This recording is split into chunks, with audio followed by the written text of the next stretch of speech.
रहा हूँ, आप लोगों का संपर्क काफ़ी अमेजिंग रहा है आपका, उसके लिए पहले तो बहुत बहुत बधाई आपको। Thank you. आपसे जानना चाहूँगा किस तरह से आपके ये 18 हफ्ते बीते। मेरी 18 हफ्ते बहुत मुश्किल दौर से भी गुजरी हूँ मैं इन हफ्तों में, और उसके साथ साथ बहुत खुशी के पल भी बताए हैं। दोस्ती की है, सच्ची दोस्ती निभाई है। कुछ जगह गलत हुई हूँ, गलती हुई है, गलती सुधारी है। तो एक तरह से वो लर्निंग एक्सपीरियंस रहा है, एक लाइफ लेसन मिला है। जितनी भी गलत चीज़ें हुई सब घर के अंदर वापस वहीं पे छोड़ के आई हूँ, और जितनी भी अच्छी अच्छी सीख मिली है वो सब दिल के अंदर रख के घर से बाहर आई हूँ। तो बस उस चीज़ की खुशी और कुछ नहीं। रिसेंटली अभी हमने देखा कि शिव ने एक स्टेटमेंट दी है जिसमें उन्होंने ये बोला है कि कुल्लू जो है वो अगर यहाँ तक पहुँची है वो सिर्फ साजिद जी की वजह से पहुँची है, वरना वो मंडी पे तो कभी वो रखना नहीं चाहते थे। उसकी ट्रायडी हमेशा निमृत रही और स्टैंड रहा है, बट वो साजिद के दया की वजह से यहाँ तक आई है और हमको रखना पड़ा। क्या बोलना चाहिए आप? I think first of all वो मेरा बहुत अच्छा दोस्त है। दोस्त क्या, मैं तो भाई मानती हूँ, मेरा भाई है। और उसने ऐसी अगर कोई चीज़ बोली है, इतना बड़ा स्टेटमेंट दिया है, तो उसके पीछे कुछ ना कुछ कारण रहा होगा। शायद कोई चीज़ उसको मेरी कही हुई, या मेरा कोई एक्शन उसको हर्ट किया होगा। इसीलिए मुझे लगता है कि शायद उसने ऐसा कुछ बोला, नहीं तो मुझे नहीं लगता कि ये सब चीज़ें शिव मीन करेगा जेन्युइनली। बिकॉज इसके साथ मैं रही हूँ इतने वक्त तक, उसने मुझे जितना प्यार दिया है, तो वो मैं ये नहीं बोल सकती कि वो नहीं चाहते थे या जो भी है। चलो ठीक है, स्टार्टिंग में नहीं चाहते होंगे, लेकिन अभी जो मैं उनसे जुड़ी थी, मैं वो फील कर सकती थी कि इन लोग को भी मुझसे दिल से मोहब्बत है जितनी मुझे है। तो आई थिंक बाहर आने के बाद काफ़ी चीज़ें क्लियर हो जाएंगी, यहाँ पे कोई गेम नहीं होगा। सिंपल मैं बात करूँ आपके पिताजी की, तो हमेशा बाहर से भी आपको हौसला देते थे, बहुत कुछ सिखाते थे और घर के अंदर भी जाके सिखाते थे।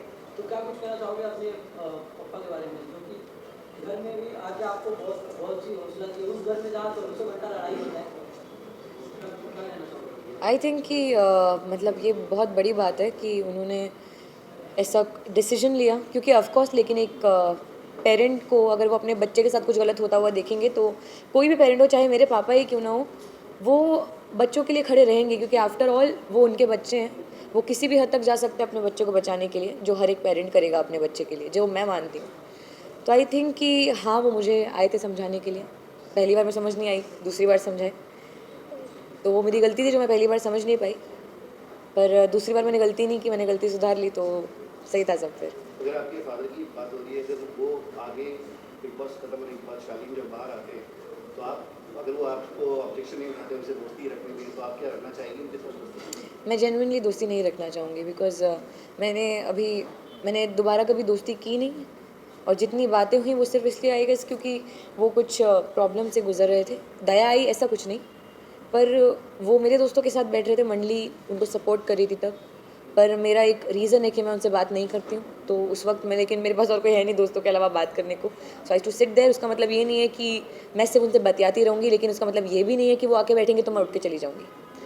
तो आई थिंक उन्होंने उसके बावजूद मुझे जितना हर्ट किया है, और मेरे दोस्तों को उन्होंने इतना सपोर्ट किया शालिनी को, उसके बावजूद उन्होंने जितना हर्ट किया है दोस्तों को भी, मुझे नहीं लगता कि अगर मेरे पापा शायद बोल भी दे तो मैं दोस्ती रखूँगी, क्योंकि मैंने हर एक चीज़ उस घर के अंदर एक्सपीरियंस की है। He is a very nice guy, it's okay, it's all right, it's just that कि उन्होंने मुझे हर्ट किया है, तो मेरी तरफ से ये चीज़ है। मैडम, आपने कई बार सुन रहे हैं शालीन के मुंह से, वो हमेशा ही बोलते थे, अरे यार मंडी संबुल का इस्तेमाल कर रही है, वो समझ नहीं रही है। मतलब एक इमेज को लेके काफ़ी कॉन्शियस थे आपकी, मतलब एज ए फ्रेंड मुझे हमें लगता था कि जैसे वो कहीं ना कहीं वरी करते हैं आपकी इमेज को लेके। आई थिंक अगर उनको इतना ही ज़्यादा फिक्र होती मेरी इमेज की, तो वो शायद टीना का मुंह बंद करा देते जब वो मेरे बारे में अनचंड बोल रही थी। तो बोलना बहुत आसान होता है, लेकिन कई बार होता है कि आपके एक्शंस आपके वर्ड से मैच नहीं करते। सुमित, कितना आपको लगता है कि टीना ने काफी हद तक उनको प्रोवोक किया था, जिस तरह ऑडियंस का भी काफी लोग को कहना है कि शालीन को कई हद तक टीना ने प्रोवोक किया, जितनी भी बातें हुई वो शालीन के मुंह से टीना बैक से बोल रही है। आपको क्या लगता है इस बारे में? ये it is a very funny topic to talk about, I guess, because ये बड़ी फनी चीज़ है यार, क्योंकि मुझे नहीं, ताली कभी एक हाथ से नहीं बजती है। अगर शालीन के एक्शंस ने मुझे हर्ट किया है, टीना के एक्शंस ने मुझे हर्ट किया है, और शालीन कोई छोटा बच्चा नहीं है कि टीना बोलती जाएगी और वो करता जाएगा। वो अलग इंसान है, टीना अलग इंसान है। हाँ, कुछ चीज़ें उनके रही होंगी, उनके आपस में कान भरना, शालीन कान के कच्चे हैं ये मैं मानती हूँ, वो मान जाते हैं, बातों में आ जाते हैं, पर ठीक है, नहीं नहीं, इट्स ओके, आई एम आपको नहीं लगता कि जेन्युइनली मंडी जो ग्रुप है उन्होंने आपका कहीं ना कहीं इस्तेमाल किया है, क्योंकि हर बार आपका मजाक उड़ाना आपके फादर को लेके, आपके डांस मूव को लेके, कहीं ना कहीं इन चीज़ों को लेके, मतलब एक ये होता है ना कि बुली करना आपको हमेशा करना, आपकी इमेज कहीं ना कहीं इस चीज़ को आपको नहीं लगता कि कहीं ना कहीं वो मतलब मेरे हिसाब से बुली एक बहुत बड़ा शब्द है। ये बुली करना वो एक बहुत गलत चीज़ हो जाएगी, बहुत नेगेटिव शब्द है ये। पर मैं इतना कहना चाहूँगी कि मैं उस घर के अंदर रही हूँ, मैंने देखा है कि अंदर कैसा माहौल होता है, कैसा एनवायरनमेंट होता है, कितनी नेगेटिविटी होती है झगड़ों के चलते, एक दूसरे की शक्ल नहीं देखना, एक दूसरे को बुरा भला बोलना। तो मैंने वहाँ पे रहते हुए वो चीज़ें देखी हैं, वो चीज़ें फ़ील की हैं, इतनी नेगेटिविटी अपने पास मैंने पहली बार फ़ील की है। लेकिन उसी वक्त में सिर्फ एक साजिद सर और अब्दू हैं जो सबको खुश रखने की कोशिश करते हैं, चाहे वो मेरा ही मजाक क्यों ना बनाए, पर अगर मेरा मजाक बन रहा है और उससे मेरी पूरे दोस्त जितने हैं वो सब हंस रहे हैं, इनफैक्ट मुझे भी हंसी आ रही है, तो हम जब एक नेगेटिव माहौल को पॉजिटिव वाइब में कन्वर्ट कर रहे हैं, आई डोंट थिंक कि इसमें कुछ बुली जैसा है। And as much as I know my father कि उन्होंने ये कुछ भी गलत तरीके से नहीं लिया, ये मजाक बनाना ये सब। मैं खुद बोलती हूँ कि मेरे पापा उस तरीके से बात भी नहीं करते हैं, वो उनका एक नज़रिया है। दे थिंक कि क्योंकि मेरा जो बात करने का तरीका है, आई स्पीक थोड़ा थोड़ा उर्दू बोलती हूँ, थोड़ा हिंदी बोलती हूँ, तो उनको ऐसा लगता है कि मेरे पापा राजा महाराजा हैं, तो इस तरीके से बोलते हैं। तो बट ये सब एक फ़न स्पिरिट में हुआ था, ये ऐसा कुछ नहीं है जो इतना मिसकंसेप्शन हुआ। फिर आपके पापा ने आपको समझाया था टीना और शादी को लेके, फिर आपके अंकल ने भी आपको कुछ चीज़ें बताई थी, लेकिन फिर आप उन लोगों से जाके बात करके ऐसा आपका सलमान सर ने भी आपको कहा था, ऐसा क्यों होता था उस घर में कि आपको आपके अपने ही समझा के जाते थे, लेकिन चीज़ें उल्टी अलग होती थी? अलग नहीं होती थी, क्योंकि कई बार क्या होता है कि जब चीज़ हुई थी, स्टैन और शालीन का झगड़ा हुआ था, जब मुझे ऑब्सेसिव बोला गया था, बहुत चीज़ें हुई थी। उसके बाद कन्फेशन रूम वाला कॉल हुआ, वो कॉल सब लोगों ने देखा, जैसा रिएक्शन सब लोगों का आया, फमान आया घर के अंदर, तब मैंने एकदम सबसे वो एक डिस्टेंस बना लिया था। जब तक फैमिली वीक आया, अगर आप लोगों ने ये देखा है कि मैं बात करी थी, आई थिंक आप लोगों ने ये भी देखा होगा कि शालीन ने आके अप्रोच किया कि हम बात करेंगे 2 मिनट बैठ के, और मेरा आंसर था no. I tried my level best. मुझे नहीं मालूम कि आप लोगों ने बाहर कितना देखा है, पर मेरा दिल जानता है, मैं जानती हूँ कि मुझे जितनी चीज़ें बोली गई थी, उसके अलावा मैंने जितनी चीज़ें अंदर एक्सपीरियंस की हैं, मैंने उसके हिसाब से एक जजमेंट बनाया, और उस हिसाब से मैं अभी तक वहाँ पे रही हूँ। और एंड तक आई थिंक जो चीज़ें मुझे जेन्युइनली हर्ट हुई हैं, वो मैं बातें नहीं छोड़ सकती हूँ। मैं I can forgive but I can never forget. Because के आपके फादर की जो फ़ोन कॉल थी उसको लेके काफ़ी नाराज़ हुए थे, क्या आप कहना चाहेंगे उनका वो कितने हद तक सही थे या नहीं थे, क्या बोलना चाहिए? Is a parent. कोई भी पेरेंट अपने बच्चे को बचाने के लिए, अपने बच्चा उनका गलत जगह पे जा रहा है, गलत लोगों के साथ है, तो कुछ भी कर जाएंगे। अगर मेरे डैड के अलावा कोई और भी होते तो वो भी यही करते, किसी की मॉम होती वो भी यही करती, तो वो एक पेरेंट है, वो ऑफकोर्स करते। मुझे नहीं लगता कि इसमें कहीं पे भी कुछ गलत था, ये it is completely justified and I don't think इसमें कुछ भी गलत है।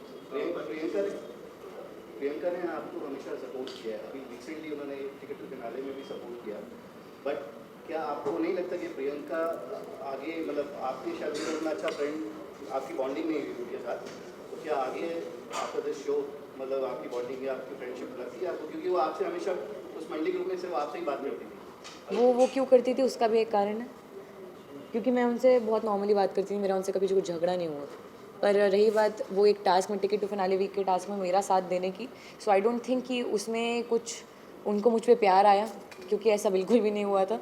उसके पहले से हमारी भी बहस चल रही है, मेरी और प्रियंका की बहुत नेक्स्ट लेवल वाली बहस हुई है जब नॉमिनेशन हुआ, जब मैं रोई हूँ बहुत ज़्यादा।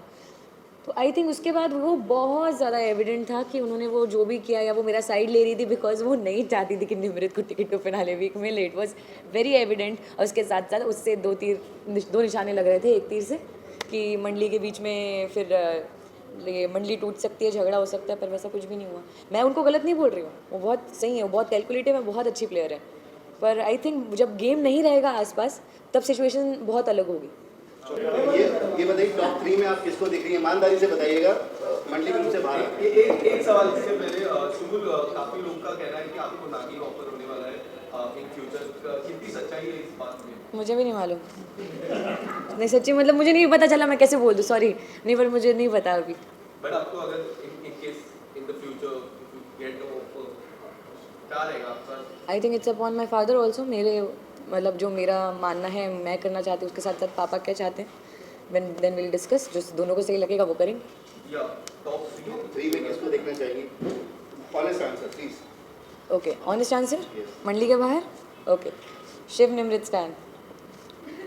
आपने प्रियंका का नाम नहीं लिया और काफी लोगों का कहना है कि वो कलर स्पेस है, तो प्रियंका सर तो कलर्स फेस का मैं क्या करूँ? भाई क्या है? नहीं लेकिन अच्छा ठीक है, चलो एक चीज़ मैं बहुत क्लैरिफाई कर रही हूँ, अगर किसी को ये लग रहा है कि I am being very bias towards my mandali, या of course they are my friends, I love them a lot, और उसके साथ साथ ये 3 लोग ऐसे हैं जो सबसे ज़्यादा डिफरेंट रहे हैं। निमृत अपनी लीडरशिप क्वालिटीज़ के लिए, उसने जिस तरीके से कैप्टनसी निभाई है हर बार उसको मिली है। शिव हर एक झगड़े में जो ह्यूमर लाता है, हर एक झगड़े को मस्ती में बदलता है, वो उस तरीके के लिए वो डिफरेंट है। और स्टैन उसके एक अलग अंदाज के लिए जो लोगों ने आज तक बिग बॉस में नहीं देखा है। बट आप जिन तीनों की बात करेंगे इस तीनों ही बैक फाइटिंग कर रहे हैं आपके खिलाफ आज की डेट में। अगर मेरी आप- नज़र में वो मेरे दोस्त हैं, वो मेरी दोस्ती है। आप मानती है, ठीक है। मैं मानती हूँ, मेरे दोस्त है भाई। Anyways thank you so much हमसे बात सुनील, आपने विनर का नाम नहीं लिया। स्टैन, कुछ फर्क पड़ा क्या?